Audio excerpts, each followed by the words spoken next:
Hello, my name is Mark Riddell. I'm an associate professor at Georgia Tech, coming to you from Atlanta, Georgia. And I'd like to thank you for taking the time to come and watch this. I know the last few weeks and months it's been very hard to focus and concentrate on anything.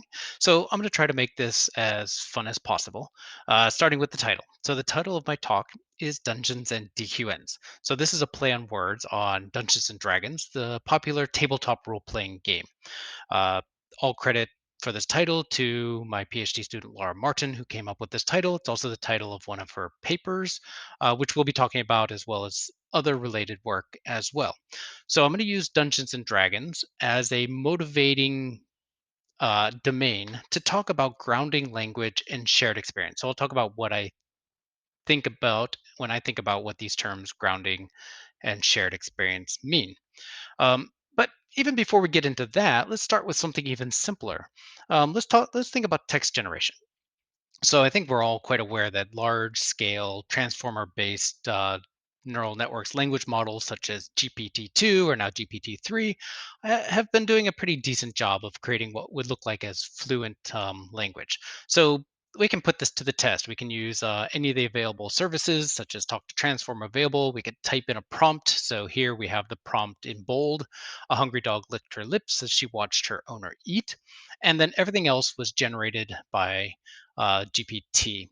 And if you were to think about this as a text generation as a story that you might want to read, it starts out quite reasonable and becomes a little bit more and more bizarre as it goes along. And we might say, well, why is it? Why does this system have such a hard time keeping um, something that seems quite reasonable as it goes from sentence to sentence and paragraph to paragraph? And the short answer is if you're just generating language like this through a language model, you're doing it in an ungrounded fashion. What the neural network is doing, what the language model is doing, is it's saying, well, what word next WT can I choose given a whole bunch of words that have come before it? And the only thing I care about is this relationship between previous words and next word. So you see words like hungry, teeth, jaw. It might prompt the model to think of wolves. And even though we have this entity being talked about as a dog, we can very easily put the word wolf in. And then suddenly, as we read the story, we see this dog suddenly become a wolf. And that doesn't make a lot of sense to us because we're not thinking about the story in this way. As we're reading this story, this text, we're trying to put together a model of how all these things relate to each other, and this model is backed up by things that we know about how the world works, and animals do not suddenly change species. So we're working on a very different level here. We're doing something very different. We're building a model about the world, and meanwhile the generator is just looking at word co-occurrence. So not only is this not how we understand stories, but it's also not how we generate stories. When we write text, we don't think about what is the most likely next word, right? There's something else going on. And what is it that is going on? So how do we make stories? How do we make text? How do we understand text and stories? How do we human? Well, so language is more than just putting words onto screen. It's about communication, and communication has intent. So we often have a goal for what we do when we're using language as a tool. And I'm not going to talk about that. I've got other work that can talk about communicative intent in language models. But here we're going to talk about this other requirement, which is that communication requires shared understanding. We simply have to know what we're referring to when we use language. Now, there's lots of different ways of achieving this shared understanding. One way is I could show you a picture of something and I can tell you about it. So here's a picture. I can say, this is a rock. And you can agree. Okay, so this is a rock. And every time use the word rock, I will think of something along these lines. So this is an example of visual grounding, very important for robotics, for example. Um, but there's also something else that's going on more than just the visual grounding here. Uh, we have probably spent parts of our lives working, interacting with rocks. So we've kicked rocks, we've thrown rocks, we've picked them up, we felt how heavy they are, we felt how rough they are and how solid they are. We've used rocks to do things, break things, whatever happens might be. Maybe we've also hugged rocks. Okay, so now in terms of referring to the rock, not only can I refer to the object itself, but I can start to make assumptions about what you might also know about rocks, their uses, their properties, their affordances, and so on and so forth.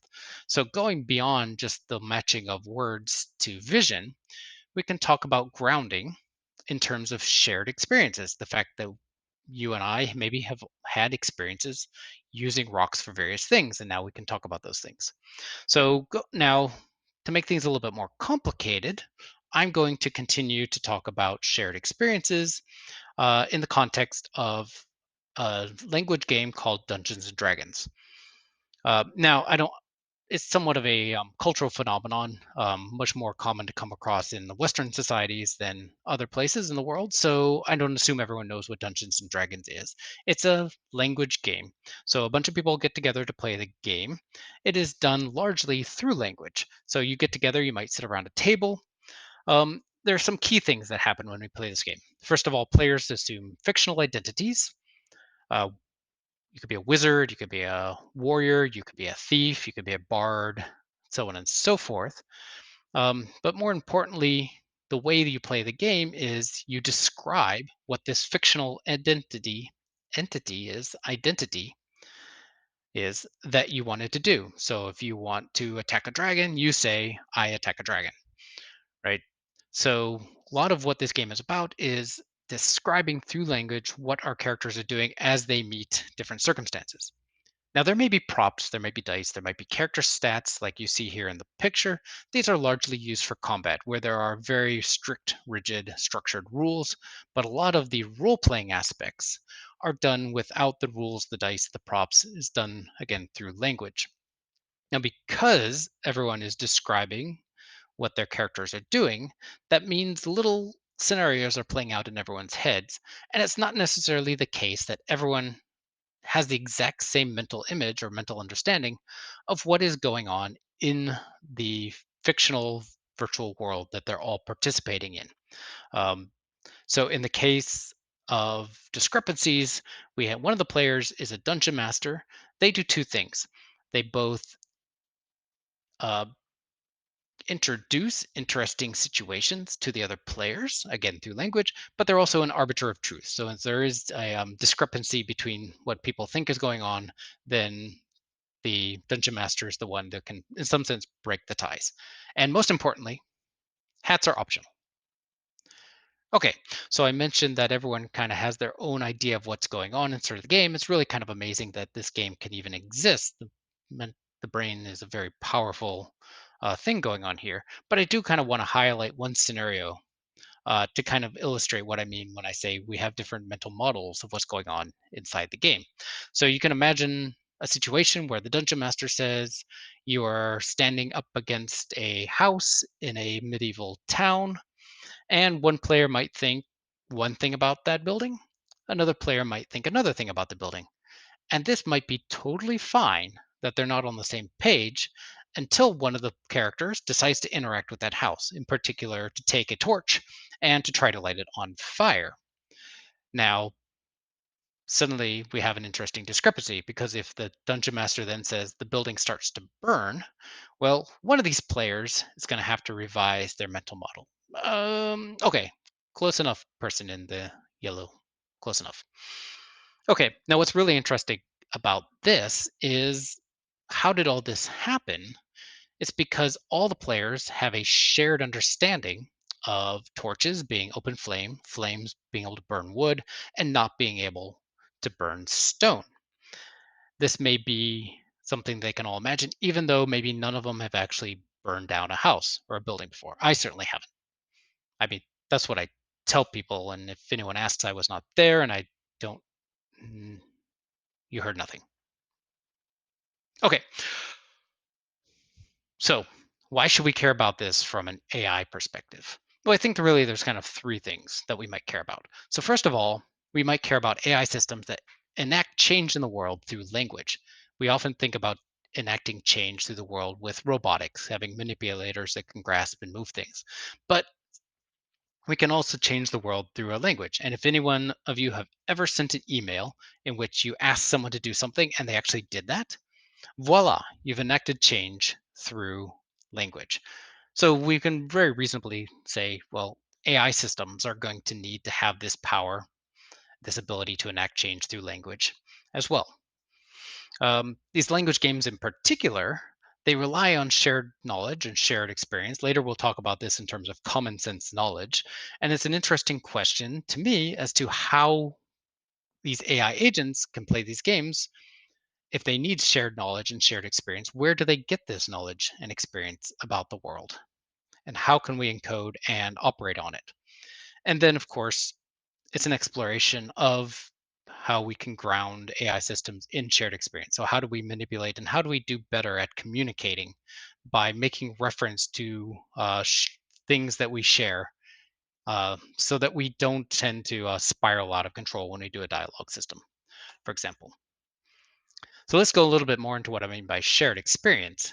At a very minimum, we have shared experiences because we as humans have all grown up in a world that's governed by the same laws of physics and the same laws of cause and effect. And that means if we ever hear an utterance spoken by someone else about the world and how the world works, or things that happen in the world, we can take that utterance in, we can hear it, we can construct a model of what we think is going on in the world that triggered that utterance. We can then manipulate that model and we can choose an action to respond, or we can also speak an utterance. And of course, an utterance is a type of action in this case. So now what becomes more interesting is when other entities, agents, humans, whatever is in the mix, they also can hear the same utterance, also build their own mental model, and also choose to act on those models as well, which is fine. If we want these two entities to be able to coordinate their behavior, then we need to know that there's some sort of approximate equivalence to the two models that they've built. Because if there's no similarities to these models, then how can they possibly be interacting or coordinating their behavior? And of course, if they have this shared understanding, then we can flip the whole thing around, and these two entities can also interact with each other to work on a shared task or to play a language game or whatever it happens to be. We can kind of close the loop in this particular way. Okay, so what is it that would allow us to create approximately equivalent models in two different minds, agent, AI, or human to human? Well, this is kind of where this term common sense reasoning comes in to play. Now, I don't really like the word common sense reasoning. It's kind of a overloaded sort of term. I actually prefer the terms common knowledge or shared knowledge. What I mean by these is, to be a little bit more specific, there are facts about the world and procedures that we tend to perform that a group of people agree upon. So, examples can be we know that we tend to all believe that fire burns wood, that things glow red, are usually hot, and don't touch the stove when it's on. That's common sense, right? These are things that we tend to hear when we throw around this term common sense reasoning. Common sense knowledge or common knowledge can also be procedural, right? So if there's a line at the grocery store, we should stand in line and wait our turn. It can also be cultural, although I'm not going to spend much time talking about those sorts of things. So cultural facts are called a prayer happens 5 times a day, or, you know, there's a certain order of events that happen when you go to a wedding, and different weddings from different cultures have different things, right? So these are all sorts of knowledge that groups of people, sometimes large groups, sometimes small groups, all agree to be true about the world at any given time. So let's take this notion now of shared experience and apply it to text adventure games. So you'll note that we're not going to work on Dungeons and Dragons. That's actually too hard. We're going to work on text adventure games instead. Text adventure games are a simpler sort of environment, uh, largely because they're computer programs and they're repeatable. All right, so they're a simplification of Dungeons and Dragons, but they share a lot of similarity. What you have is you play a game, and you can see a screenshot of this. You have a simulation engine that puts text onto the screen. The simulation engine also has a parser, so when you want to interact with it, unlike other games, you actually have to type in a phrase, a short phrase or description of what you want to do, and then you get the next line of text, right? So, typical example of work playing a text adventure game, you might start in a particular area, a room. If this is a forest path, for example, you see that there's a tree in here. You might type in at the prompt, climb the tree. And then from that point, you get another piece of text that says, you're up a tree, you're about 10 feet in the air. There's a egg and a nest and so on and so forth. And you can complete the process, right? We go back, you get another prompt, you say take egg, take and so on and so forth. So even though text adventure games are a simplification of language games like Dungeons and Dragons, they're still very, very hard from an AI perspective for a number of reasons. First of all, partial observability. So you have tens or hundreds of locations, unique descriptions, characters, objects, and all these things. So lots of stuff to manipulate. But more importantly, at any given point, you only get description of one small part of the world with that you're physically present in, which kind of referred to as a room. But more than that, you have an action space that is extraordinarily large. So in Zork, which is one of the most common or most popular text adventure games, the parser can take 5 word phrases. It only has a vocabulary of 697 words, which seems kind of small until you realize that 697 to the fifth power is 10 billion actions per prompt. So at every given prompt, you can type in 10 billion different things that the parser will accept. Now, most of the things make absolutely no sense and won't move you forward or do anything particularly interesting in the game. But the problem then is in such a huge combinatorial action space, how do you pick an action that is reasonable? And that comes back to this notion of common sense knowledge or common sense reasoning again, right? So we might want to be able to understand affordances, the idea that opening a mailbox is a better option than eating a mailbox, and that interactions between objects are tend to be reasonable. So if you have a key and you're at a door, there's probably something that you should do with the key in the door to unlock it. And there's some other reasons why they're complicated as well, but that's relevant for what we have today. So, how do we take this idea of shared experience and apply it to playing text adventure? Okay, so here we get a game description, we can construct a model and manipulate the model, and therefore we play the game by uttering what we want to say, and the process loops around. Okay, well, let's do a reasonable thing. Let's ask how humans play the game. Well, we have a lot of anecdotal evidence that people do in fact build models of the world as they interact with it. And very often, because they're complex worlds, they actually write down little mind maps or mental maps. Sometimes they're physical maps of how the rooms are, sometimes they include where all the objects are and how to move objects around and so on and so forth. But I think intuitively the idea is that we build this mental map of the particular world and then we try to act based on that. So let's just try to do the same thing with AI systems, right? So let's try to represent our knowledge about the world as well, what's called a knowledge graph. So what a knowledge graph is basically a graphical structure that says where the nodes are concepts. Concepts are basically words that we might have come across or phrases that we might have come across in the game. And the arrows are relationships that tell us how these two concepts related. So for example, you are behind the house has a window, the window is openable, so on and so forth. Okay, so, and this is a model that should convey information about how the world works, right? The openableness of a window, for example, is bringing in knowledge about how windows work. It's very likely that the game didn't actually say the window can be opened. Now, once you have a mental model, you need to operate on this, and we can use some sort of neural architecture, in this case, an actor critic reinforcement learning agent, to operate on that. So let's go a little bit deeper here, and we can kind of see how all these components might come together into a system that we call QBert. And hopefully you'll get to see why we called it that. It actually has nothing to do with the Atari game. Okay, so you try to play the game, you get a description of the room you're in. That's your observation. It's text, right?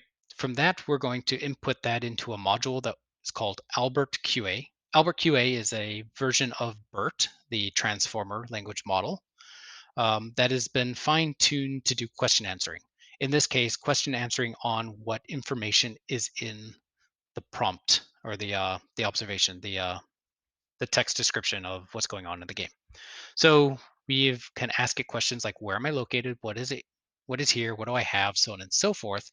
The answers to from from Albert, make up our concepts and our relations. We take these concepts and relations, we put them into an ever growing knowledge graph that grows as we explore the world. Um, we take that knowledge graph, we encode it with a graph convolutional neural network. We also take the raw text and we code that with a recurrent neural network. And all this comes together into two modules called an actor and a critic. The goal of the actor is to figure out what is the best action. Now, that action is a sequence of up to 5 words, and the value, uh, which is in this case is the Q value or the utility of taking a particular action in a particular state. So we have BERT, we have Q values, QBert. Okay, last thing we do is we look back at the knowledge graph and we say we should filter out any actions that use vocabulary terms that we've not introduced into the knowledge graph. It's a way of saying don't do things that we haven't seen before because they're probably not going to work. Okay, but the purpose of this talk is not to get into the nitty gritty details of how we've implemented all this, but to talk about how um, we can play language games that seem to require these shared mental models of what's going on. Right? So, where is the grounding? I think that's a reasonable thing to ask. Well, let's kind of walk through what's happening here. So, first of all, we have BERT. We know anecdotally that BERT being trained on lots of data, text data, has sucked up a lot of common sense knowledge, but it's done so in an ungrounded fashion, right? So Bird and GPT are kind of similar in that sense. When you ask Bird questions or ask it to generate, it generates in an ungrounded way. But that's okay because we can use it to infer a model. This model is what people are likely to believe when presented with a particular situation in a role playing game, a text adventure in this case, right? So now we have an inferred model. And this is where the grounding comes in, right? The grounding is how do we connect what the actions are that might be reasonable with what is going on in this mental model. And this mental model is derived from a source that tends to give us common sense knowledge. So if we are getting knowledge that is reasonably similar to what the game designer thinks and what other people think, we should be able to perform more effective gameplay, which is therefore demonstrated by playing the game itself. So, do we actually play the game better? Well, we did some evaluation, right? And what we can definitely say is that the grounding in the BERT based common sense knowledge does result in greater sample efficiency. And this is a very standard way of looking at reinforcement learning agents. The particular curve reaches the asymptotic score or the highest score that's really feasible faster than an alternative, in this case, a similar knowledge graph based approach that doesn't use the BERT based question answering, that doesn't extract the common knowledge from BERT. And so this is a good result. We can combine that with fancier exploration strategies that I'm not going to talk about here that can get us to a significantly higher level of achievement in the particular game. Matter of fact, we can get past one particular bottleneck in the game that most other agents are not even able to get past. Okay, so I want to go back now to the beginning of the talk. So the beginning of the talk, we actually started with this very simple text generation process. And I want to ask, aside from playing language games, which I think is a very useful activity for exploring these language-based questions about common sense, but let's go back and say, can we also apply these same ideas to text generation? Can we, in some sense, fix the problems that we were seeing with language model-based generation? So to remind you, we had this prompt: the hungry dog licked her lips as she watched her owner eat, and we generate a sequence of text, tokens after tokens. We get sentences and sentences, and this gets us down to this one particular problematic sentence about the dog turning into the wolf, right? So let's kind of pull that apart and see what's happening here, right? So we have um, all this text coming into the model, and what our model is doing, the language model, GPT-2 in this case, is we're sending the previous text through. We get logits, we sample from those logits, and that gives us the next set of words. And now we need to know, are we making a problematic continuation, something that looks good from the perspective of a language model that's looking at words, the probability of words given previous words, and but sorry, lost my place here. Okay, can we determine if this is going to be problematic from the perspective of a reader who's trying to build a mental model of what's going on here? And I think we can all agree is that the latent state inside a transformer based language model has very little to do with what a reader is going to think about the world that's being described sentence by sentence. So, what can we do? What tricks can we use from our text adventure game from Dungeons and Dragons that might help us do this? Well, let's imagine we have some sort of world state inference where we could look at all the text that's been generated and build up, again, some sort of model that is close enough to what people are going to likely infer from what's going on in the world that's being described. And instead of sampling that are just putting out words, let's suppose we had a slightly smarter sampler that could also say, as I sample, am I producing something that would lead to discrepancies in my world state? So in this case, character one, which was previously a dog, becoming a wolf. That seems like a discrepancy. Maybe this is not the sentence that we need to produce. Can we go back, backtrack, and do some other sampling and get a completely different sentence?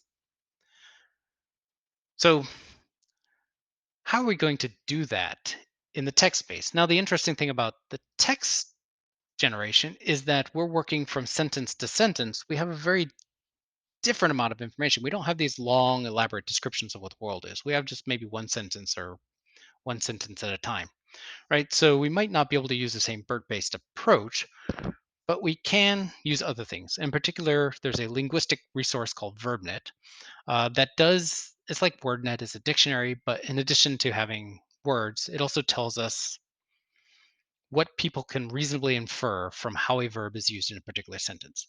So to give you an example of this, let's suppose we have a sentence, Jen sent book to Remy from Atlanta. Um, VerbNet would tell us that there's a particular frame called sent that is going to apply to the verb sent. It's going to tell us parsing information, but it's also going to tell us parts of the sentence that are important to the frame. And more importantly, it's going to tell us things about those elements. So, in particular, type information, that some of these things refer to locations, some of these things refer to animate things or organizations, as well as things that might be reasonably inferred, such as the theme, the book was at a particular location, Atlanta, and then became at another location later on. So we've taken the information from VerbNet, we've restructured it a little bit in terms of preconditions and effects. So now we can look at any given sentence and we can say, what do we know about this sentence before it happened? And what it might be true about the world after it's happened. And this allows us to track world state changes in terms of the graph that we saw before. How does the world state change after every single sentence? So now we can look and say, well, this is an inconsistent change, right? If we were to do this, we'd end up in a very weird place. And we can very quickly see what might happen. So here is the same setup as before. GPT-2 again is generating text. This time we are using our fancy sampling using VerbNet to filter out improbable moves. And it's hard to tell whether any given run of GPT makes any sort of sense, but we can actually look back at the sampler and we can say, what didn't you choose? In particular, after we asked if Christopher attacked Harriet, one of the plausible continuations that was rejected was she shoots him with an object too, because there was no evidence that Harriet had any object that she could use to shoot a gun, for example. And we can also see that after the king is able to escape, one of the possible continuations that was rejected was location is able to escape and is eventually captured. That's because locations can't escape. They're not animate things and they can't be captured, right? So whether this story is good or not, I don't know, but we can say it could have been a whole lot worse if we didn't try to build this more complex model as we were generating along. Okay, so it's a short talk, so let's wrap up. Hopefully, you now believe with me that we want to build AI systems that can enact change through the world through language. And then this is a pretty tricky sort of thing to do. It's going to require grounding. because we're talking about communication and not just spitting out text for no reason, right? It's going to be involved communication. This is going to require some sort of grounding. We're used to multimodal language and vision and manipulation grounding, but what I'm doing here is I'm arguing that language can also be grounded in shared experience or common sense as these mental structures that we all more or less share and therefore can refer to. So we can build language in such a way that we can shape the desired beliefs or belief we can shape and refer to the beliefs of our the other people who the interlocutors that we're talking to, right? And so what we have to do from an AI perspective is we have to either figure out how to implicitly or explicitly model these shared experiences so we can refer to them and achieve the communicative intents that we desire. So I'm not quite done, right? So the interesting thing is how humans acquire experience. Well, by living in a world that has rich sociocultural contexts, physics, cause and effect, and so on and so forth. So along the way, we're going to have to think about how AI systems also acquire this shared experience.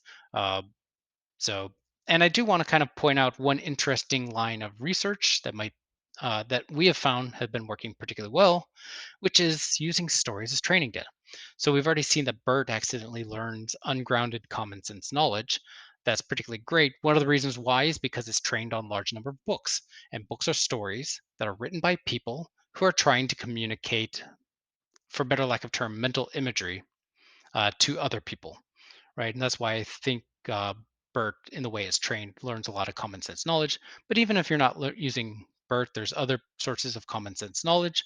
Other ways we can use stories to train AI systems to do interesting things. So in other pieces of work I'm not going to talk about here, we've been able to use stories to learn how to build reinforcement learning agents that perform safer behavior, or even that can use stories about good and bad behavior to learn when it's appropriate to say certain things and when it's not appropriate to say certain things. Again, to act in a more safe manner.